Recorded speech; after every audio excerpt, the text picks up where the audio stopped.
الحمد لله رب العالمين والصلاة والسلام على سيدنا وسيد الأنبياء والمرسلين أما بعد أعوذ بالله من الشيطان الرجيم بسم الله الرحمن الرحيم قد أفلح من تزكى سبحان ربك رب العزة عما يصفون وسلام على المرسلين والحمد لله رب العالمين اللهم صل على سيدنا محمد وعلى آل سيدنا محمد صلاة دائمة مقبولة تؤدي بها حقه العظيم اللهم صل على محمد النبي الأمي وآله وسلم تسليما اللهم صل على سيدنا محمد وعلى آله وسلم اللهم صل على سيدنا محمد بعدد حسنه وجماله اللهم صل على سيدنا محمد بعدد كل داء ودواء وبارك وسلم صلى الله عليه وسلم صلى الله على النبي الأمي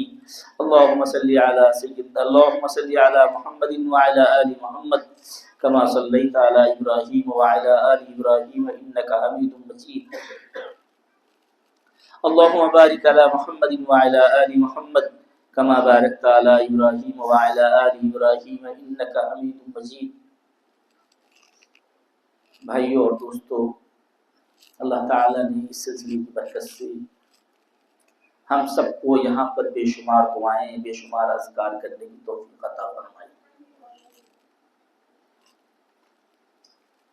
اللہ نے اتنا کرم فرمایا کہ ہم جیسے ناکارہ لوگوں کو، ہم جیسے گنہگار لوگوں کو، ہماری جن کی زبانیں ناپاک، جن کا منہ ناپاک، اس کو صاف کر کے اپنے نام کو پڑھنے کی توفیق دے دی.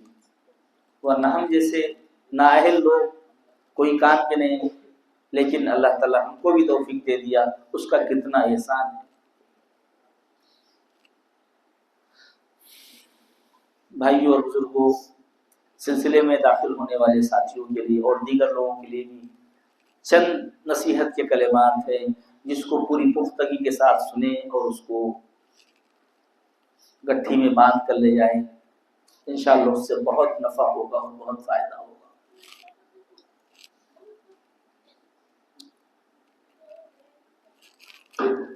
دیکھیے، اپنی زندگی میں دو چیز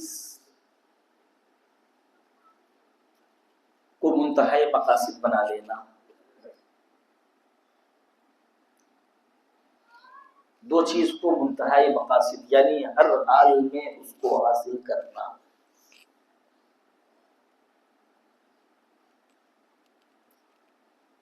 وہ یہ ہے کہ اللہ کی رضا ہر صورت میں ملنی چاہیے. رب کو راضی کرنے کے لیے جو کوشش ہو سکتی ہے وہ سب کرنا ہے.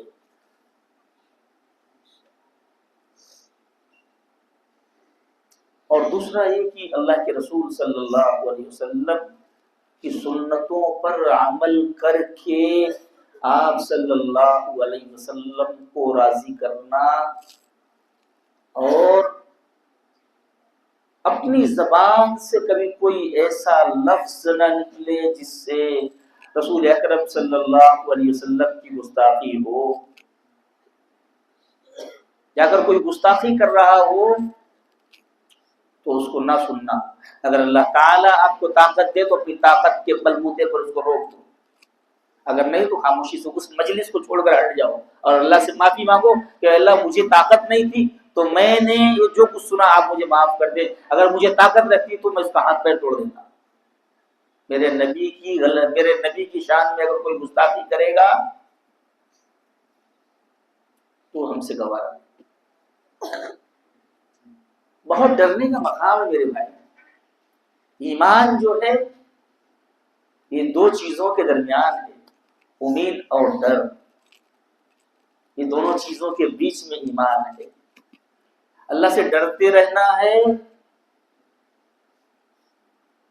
اور اللہ سے امید بھی لگا کے رکھنا ہے کہ میرا رب مجھ کو بیکار نہیں اور ضائع نہیں ہونے دے گا، اور اللہ تعالیٰ مجھے اپنے سے دور نہیں کرے گا. اس کے لیے استغفار کی کثرت، اتنا استغفار کریں، اتنا استغفار کریں، اتنا استغفار کریں کہ اللہ تعالیٰ کی طرف سے خوشی کا پروانہ مل جائے، اللہ تعالیٰ خوش ہو جائے ہم سے۔ بھائی اور بزرگوں، ایک بات میں جو میرے تجربے کی ہے میں بتا رہا ہوں، استغفار کرنے والے لوگ جو ہوتے ہیں اللہ تعالیٰ ان کو کبھی مصیبتوں میں نہیں ڈالتے، بلکہ بڑی بڑی مصیبتوں سے ان کو نکال دیتے ہیں۔ ہمارے پاس یہ واقعہ 2 سال پہلے کا ہے، ہمارے پاس ایک بہار کے ایک مسلم منسٹر کا فون آیا، پانی سپلائی اور نہر کے منسٹر تھے، ایک توسط سے ان کا میسج آیا ہمارے پاس۔ انہوں نے کہا کہ میں ہفتے میں 2 بار ہاسپٹل میں داخل ہو رہا ہوں، اتنا بیمار پڑ رہا ہوں، میں اتنا بیمار پڑ رہا ہوں کہ ہفتے میں 2 بار۔ میں نے ان سے کہا کہ آپ 1300 بار استغفار کریں اور بتائیں، انشاءاللہ چند دنوں میں۔ 1 ہفتے کے بعد رپورٹ آئی کہ ان کی طبیعت صحیح ہو گئی ہے، اب الحمدللہ وہ بیمار نہیں پڑ رہے ہیں۔ انہوں نے کہا کہ اب یہ عمل میں ساری زندگی کبھی نہیں چھوڑنے والا۔ استغفار کی برکت ہے، اللہ تعالیٰ راضی ہوتے ہیں۔ اللہ تعالیٰ کو راضی کرنے کے لیے تو آدمی اپنی جان کی بلی بھی دے دے تو کم ہے نا۔ ہاں، یہ جان بھی تو اسی کا دیا ہوا ہے، یہ مال بھی تو اسی کا دیا ہوا ہے، یہ سب تو اسی کا ہے۔ جو جان مانگے تو جان دے دے، جو مال چاہے تو مال دے دے۔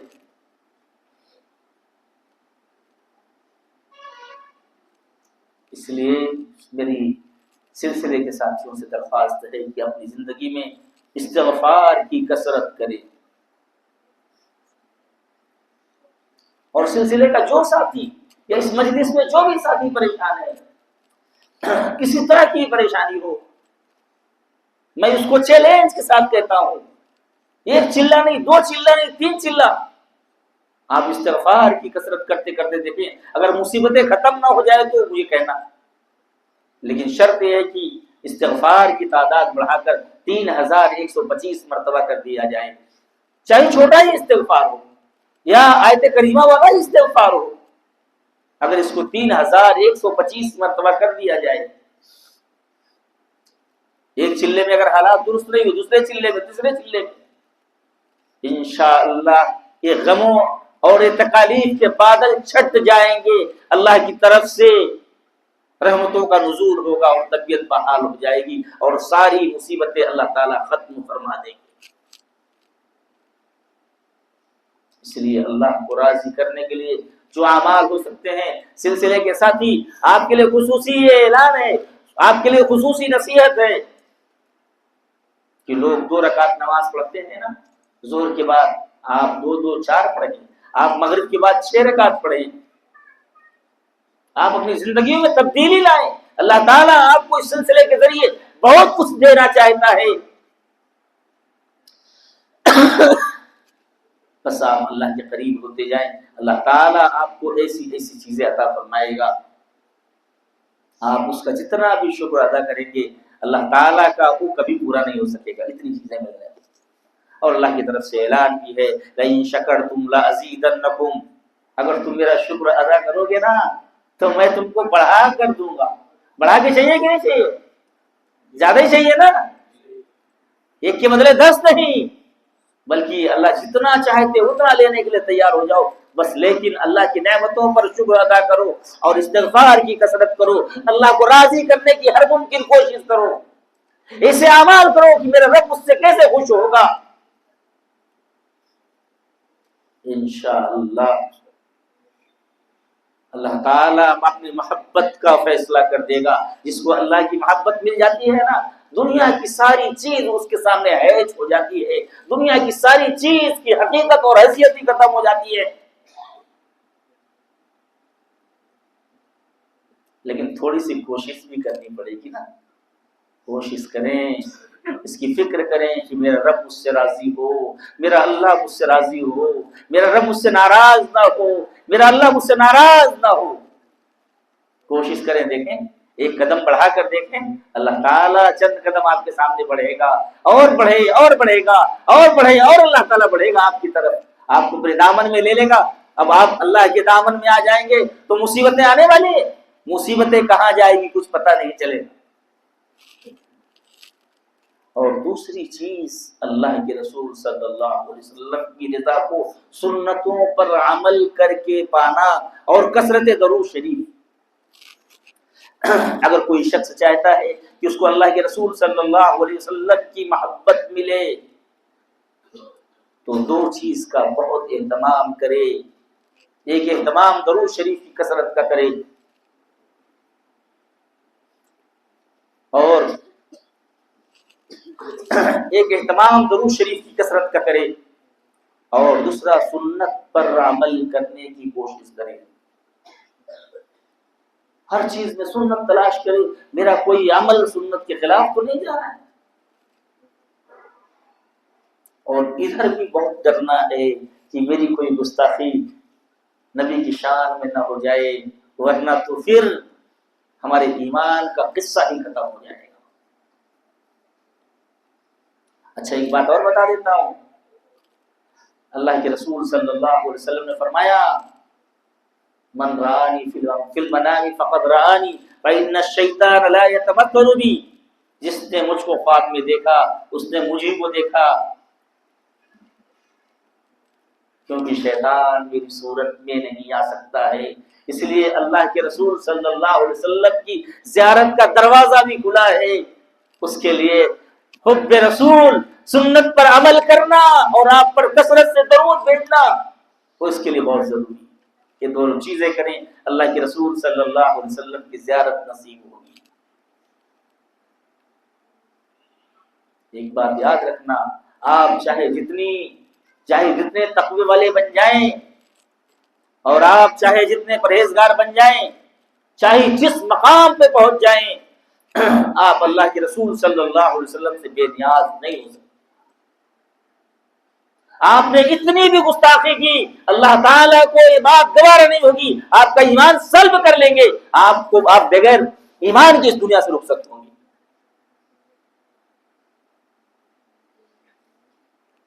پڑھائی کے زمانے میں نے ایک قصہ اپنے استاد محترم سے سنا تھا، وہ باتیں بتا دوں۔ بعض قصے ایسے ہوتے ہیں چاہے اس کو کوئی مانے نہ مانے، لیکن چونکہ اللہ کے رسول صلی اللہ علیہ وسلم کی خواب کا ذکر اس میں ہے، اس لیے میں عرض کیے دیتا ہوں، اس سے ہمارا ایمان تازہ ہوتا ہے۔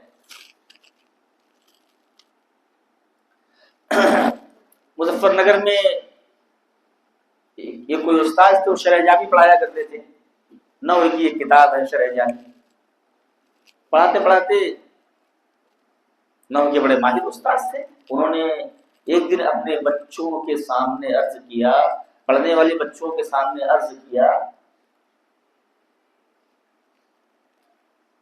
کہ علامہ جامی رحمۃ اللہ علیہ سے یہاں سے کچھ غلطی ہو گئی، مسٹیک ہو گئی۔ علامہ جامی رحمۃ اللہ علیہ عشق و کمال میں ڈوبی ہوئی شخصیت، اللہ کے رسول صلی اللہ علیہ وسلم سے اس قدر محبت رکھتے تھے۔ ان کے بارے میں تھا کہ آپ نے ایک ایسی نعت لکھی تھی جو آپ صلی اللہ علیہ وسلم کے روضہ اطہر پر جا کر پڑھنا چاہتے تھے۔ اللہ کے رسول صلی اللہ علیہ وسلم نے اس وقت کے بادشاہ کو خواب میں آ کر کہا کہ فلاں شخص آ رہا ہے، اس کو روکو۔ پہلے اس کو خواب سمجھا، بار بار کہا تو عبد الرحمن جامی کو بادشاہ نے روکا اور سلاسل میں قید کر دیا۔ اللہ کے رسول صلی اللہ علیہ وسلم نے فرمایا، ارے بھائی میں نے اس کو روکنے کے لیے کہا تھا، میں نے اس کو قید کرنے کے لیے نہیں کہا تھا، وہ تو میرا عاشق تھا، میرے لیے اسی نعت لکھ کر لا رہا تھا، میرے قبر پر کھڑے ہو کر جب وہ نعت پڑھتا تو میں بے قرار ہو کر قبر سے باہر آ جاتا یا میرا ہاتھ نکال دیتا اور قیامت برپا ہو جاتا۔ اب ان کی کتاب پڑھا رہے ہیں اور کہا کہ عبد الرحمن جامی سے یہاں یہ غلطی ہو گئی ہے، یہاں ایسا نہیں ہونا چاہیے، ایسا ہونا چاہیے۔ اللہ اکبر اللہ اکبر، ایک عاشق رسول جس کے بارے میں بھی برا نہیں سوچا جا سکتا۔ رات میں کیا دیکھ رہے ہیں، اللہ کے رسول صلی اللہ علیہ وسلم تشریف فرما ہے، حضرت عبد الرحمن جامی رحمۃ اللہ علیہ پیر دبا رہے ہیں۔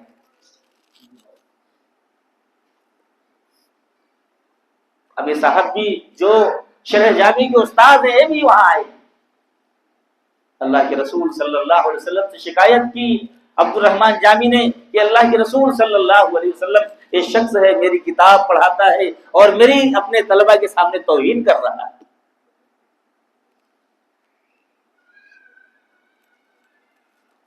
اللہ کے رسول صلی اللہ علیہ وسلم نے ان کو بلایا کہ بھائی کیا بات ہے، ہم نے ایسی باتیں سن رہے ہیں۔ انہوں نے کہا کہ عبد الرحمن جامی صاحب نے اپنی کتاب میں کچھ غلطیاں کی ہیں، میں اس کی تصحیح کر رہا تھا، میں اس کے بارے میں بتا رہا تھا کہ عبد الرحمن جامی سے یہاں پر غلطی ہو گئی۔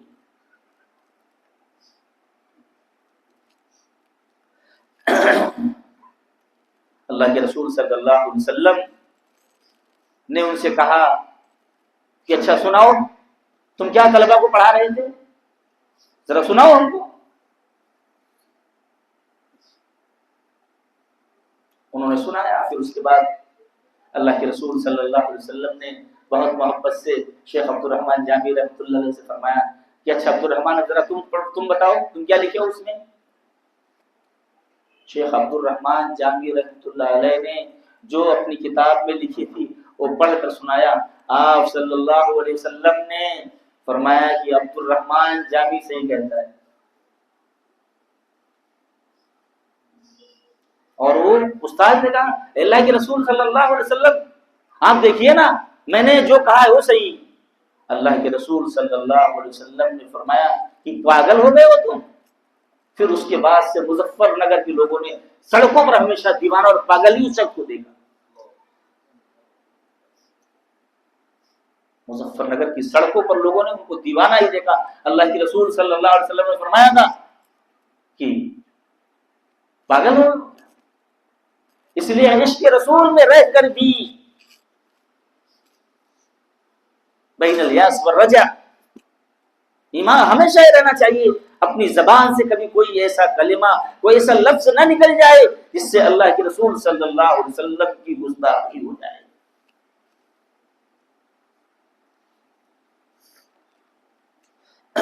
اور میں نے اپنے اسی استاد سے دوسرا واقعہ بھی سنا ہے۔ انہوں نے فرمایا کہ ایک شخص، جو لوگ حج عمرہ کرنے جاتے ہیں نا وہ بھی سن لیں کتنا ادب اور کتنا احترام کا مقام ہے۔ ایک صاحب، بہت سارے لوگ جاتے رہتے ہیں لیکن کبھی کسی علماء کی نہ تربیت لی نہ کسی شیخ کی خدمت میں رہے، کچھ پتہ ہی نہیں ہے کیا نہیں، کیا ادب ہے کیا آداب ہے، کچھ پتہ ہی نہیں۔ مدینہ منورہ پہنچے، ایک ہوٹل میں گئے، کہا بھائی دہی لاؤ، دہی لایا، کہا مدینہ کی دہی بہت کھٹی ہے، یہاں کی دہی بہت کھٹی ہوتی ہے۔ اللہ کے رسول صلی اللہ علیہ وسلم نے خواب میں آ کے فرمایا جہاں کی دہی میٹھی ہوتی ہے وہاں چلے جاؤ۔ ان کے بھی حالات بگڑ گئے۔ اللہ کے واسطے ڈرو نہ اللہ، ورنہ ایمان سلب ہو جائے گا، ایمان ختم ہو جائے گا۔ یہ بہت اہم بات ہے دل بھائی۔ اس لیے اللہ کی محبت میں اور اللہ کے رسول صلی اللہ علیہ وسلم کی محبت میں سب کچھ کرو، اس طریقے پر کرو جو طریقہ صحابہ نے کیا ہے، جو طریقہ نبی نے سکھایا ہے، اس سے ہٹ کر کچھ نہ ہونا چاہیے، ورنہ کہیں ہمارا ایمان خطرے میں نہ پڑ جائے۔ میرے بھائیوں، اللہ کے رسول صلی اللہ علیہ وسلم بھی وہی شخصیت ہے نا جن کے بارے میں فرمایا اے مسلمانوں اگر تم مجھے خوش دیکھنا چاہتے ہو تو ان کی اطاعت کرو، تم میری رضا چاہتے ہو تو ان کی اطاعت کرو۔ اصل اطاعت نبوی ہے۔ سب سے اہم بات یہ ہے میرے بھائی، اللہ اور اس کے رسول کی اطاعت ہی سب سے اول ہے۔ پھر اس کے بعد ان کی جن لوگوں نے شروحات کی ہے، ان کو جو سمجھا ہے، یعنی صحابہ اکرام کی جماعت، تابعین کی جماعت، تبع تابعین کی جماعت، اس پر محنت کرنے والے ائمہ مجتہدین کی جماعت، اولیاء کرام کی جماعت، یہ سب معاملات میں انہی کی تقلید کی جائے گی۔ کوئی تیسرا ایک مفکر کوئی سامنے آ جائے اور کہنے لگے ایسا نہیں ویسا نہیں، اس کی باتوں کو سننا بھی نہیں، ایسے لوگوں کے ویڈیو بھی نہ سننا یوٹیوب پہ، ورنہ ایمان ہمارا خطرے میں ہو جائے گا۔ اس کو کیا ہے، وہ لوگ تو انگریزوں سے پیسہ لے کر، اللہ کے دشمنوں سے پیسہ لے کر مسلمانوں میں اس طرح کی شرارت پیدا کرتے ہیں. اس لیے اللہ کے واسطے آپ لوگ اپنے آپ کو اللہ والوں سے جوڑو، اللہ والوں کی مجلسوں سے جوڑو، اللہ کے نیک بندوں کے قریب رہو، عوام مسجد کے اماموں سے قریب رہے، مدرسے سے قریب رہے، خانقاہوں سے قریب رہے، قرآن و سنت کا صحیح درس دینے والوں کے قریب رہے، ایمان بچانے کے لیے پوری کوشش کرو. اگر خدا نہ خواستہ آپ نے 100 سال کی زندگی گزاری ہے، مرتے وقت کلمہ طیبہ نصیب نہیں ہوا ہے، ایمان ختم ہو گیا ہے، تو اسی زندگی پر لعنت ہو. چاہے 100 سال گزارو یا 1000 سال گزارو، اللہ ہی جب ناراض ہے اور جہنم میں ہی جانا ہے تو پھر کیا مطلب؟ بھائی اور بزرگوں، اللہ تعالیٰ نے اپنے نیک اولیاء کرام کی برکت سے آج ہمیں یہاں پر جمع کیا. نیک اولیاء کرام جو ہے ایسا نہیں ہے کہ وہ دوسری دنیا کے انسان ہوتے ہیں یا کوئی اور چیز ہوتی ہے. اللہ تعالیٰ اسی انسانوں میں ہی کچھ کو منتخب فرماتے ہیں. کچھ لوگ اللہ کو راضی کرنے کی کوشش کرتے ہیں تو اللہ تعالیٰ ان کو اپنا دوست بنا لیتا ہے. انسانوں میں ہی اللہ دوست بناتا ہے. یہ نہ سوچنا کہ وہ دوسری کوئی مخلوق رہے گی، وہ آئے گی، وہ فرشتے رہیں گے آئیں گے وہی اللہ کے دوست رہیں گے، ایسا نہیں. گناہ کرنے کا مادہ ہو اور گناہ سے تائب ہو رہا ہو یہ اور گناہ سے بچ رہا ہو تو اللہ تعالیٰ ایسے کو ہی ولی بناتے ہیں. آج کل ایک بہت بڑی بیماری چل رہی ہے انسانوں میں، وہ یہ ہے کہ وہ سوچتے ہیں کہ کوئی ولی ہوگا تو فرشتہ بھی ہوگا، کوئی ولی ہے تو فرشتہ بھی ہوگا. ایسا نہیں، تو اس کو توبہ کی کیا ضرورت رہے گی؟ انسان ہے، اس سے غلطی بھی ہوگی اور توبہ بھی کرے گا اللہ سے. آپ نے کسی نے دیکھا کہ کوئی صاحب ہے، بڑے نیک بندے ہیں، ہر وقت تسبیح پڑھتے رہتے ہیں، اللہ سے بہت قریب رہتے ہیں بہت، لیکن ان کی ایک غلطی آپ نے پکڑ لی، بس ہم نے ان کو ایسا دیکھا ہے. تم نے ان کو ایک بار ایسا دیکھا ہے نا، 1000 بار تم نے اللہ کا ذکر کرتے ہوئے دیکھا ہوگا، ان کو تہجد پڑھتے ہوئے دیکھا ہوگا، نماز کے بعد روتے بھی ہوں گے، اللہ سے معافی بھی مانگتے ہوں گے، اور اللہ ان کو موت بھی کر ان کو اونچے رتبے پر فائز بھی کر دیا ہوگا. اور تم ایک چیز پکڑ کے بیٹھے ہو، ہم نے ان کو دیکھا ہے، ہم نے ان کو دیکھا ہے. تم کو حساب کتاب کرنے کا کس نے حق دیا ہے؟ وہ اللہ کا معاملہ اس کے ساتھ ہے. اللہ چاہے گا معاف کرے گا، اللہ چاہے گا ان کی پکڑ کرے گا، اور یقیناً معافی مانگنے والوں کو اللہ تعالیٰ پکڑ نہیں فرماتے. استغفار کرنے والوں کو اللہ معاف کرتے ہیں. اللہ ایسے لوگوں سے بہت خوش ہوتے ہیں جو لوگ استغفار کرتے ہیں، جو اللہ سے معافی مانگتے ہیں، اللہ کے سامنے روتے ہیں، گر گراتے ہیں. اللہ ایسے لوگوں کو سرعام اعلان کرتے ہیں اور معاف کرتے ہیں اور فرشتوں میں اعلان کرتے ہیں. جبریل کو بلاتے ہیں اور کہتے ہیں جبریل فلاں بن فلاں شخص وہ بہت استغفار کرتا ہے، وہ مجھ سے بہت معافی مانگتا ہے، وہ میری بہت عبادت کرتا ہے، میں اس سے محبت کرتا ہوں، تم بھی اس سے محبت کرو. اور روح زمین پر جا کر اعلان کر دو کہ پورے زمین کے لوگ جو دنیا میں بستے ہیں سب لوگ اس سے محبت کرے، کیونکہ اللہ بھی ان سے محبت کرتا ہے، حضرت جبریل بھی محبت کرتے ہیں، تمام فرشتے بھی محبت کرتے ہیں، اور تمام مخلوق بھی ان سے محبت کرتی ہے. ایک غلطی پکڑ لیا بس، ارے ہم نے تو ان کو دیکھا ہے. ہمارے پاس ایک صاحب آئے، کہنے لگے کہ ارے مولانا آج کل تو خانقاہوں میں جانے میں بہت ڈر لگتا ہے، چند دن رہو تو پتہ چل رہا ہے وہ غلطی کر رہے ہیں، وہ غلطی کر رہے ہیں، وہ غلطی کر رہے ہیں. میں نے ان کو بہت رازداری کے ساتھ کہا کہ آپ حضرت جبریل سے بیعت ہو جائیں جن سے غلطی نہیں ہوتی. کن سے؟ اگر کسی کو خدا نہ خواستہ ایسے شیخ کی تلاش ہوگی نا، وہ حضرت جبریل سے جا کے بیعت ہو جائے، انسانوں میں ولی نہ تلاش کرے.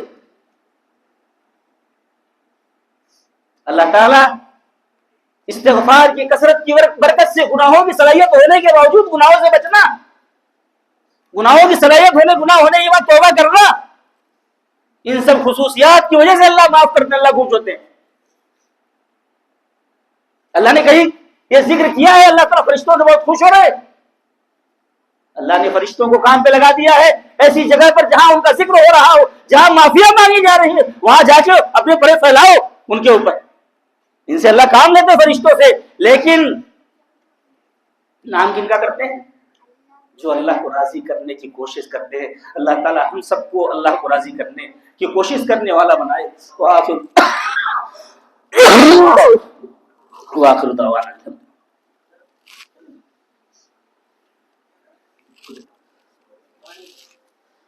آپ سب لوگ تھوڑی دیر آنکھ بند کر کے استغفار کریں، کم سے کم 3 منٹ، اور 3 منٹ درود شریف پڑھے آنکھ بند کر کے ایک دم، اور یہ سوچیں کہ اللہ تعالیٰ کی رحمت آ رہی ہے۔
تھوڑا سا درود شریف پڑھ لیں، جس کو جو درود شریف یاد ہو پڑھ لیں تھوڑی دیر۔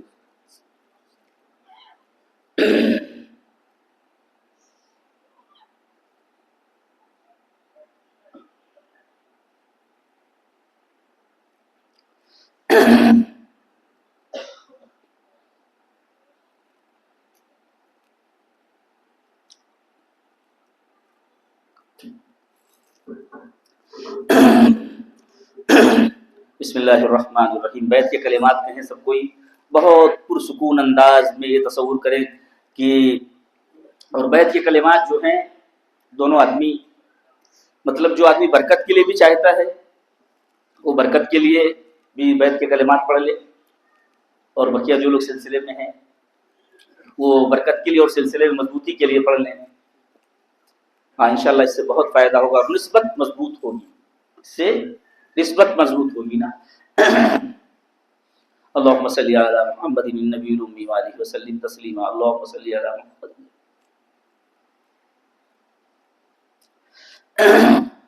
سب میرے ساتھ پڑھیں جیسے میں کہہ رہا ہوں۔ بسم اللہ الرحمن الرحیم،